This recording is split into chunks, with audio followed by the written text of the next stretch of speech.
Nuo kurio amžiaus reikia pradėti naudoti veido priežiūrą?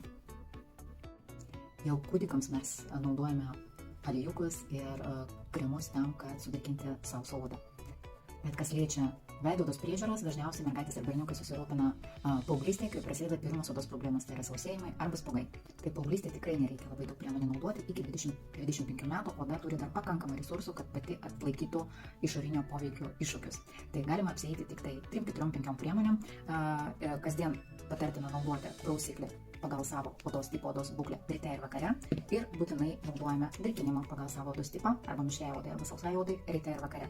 Taip pat, jeigu oda reikalauja balansavimo, naudojame toniką ir dienai būtinai naudojame apsaugą nuo saulės, nes dėja būtent saulės spinduliai turi didžiausią įtaką mūsų odos senėjimui. Ir kartą ar 2 kartus į savaitę, priklausomai nuo odos tipo, padarome šveitiklį arba kaukę.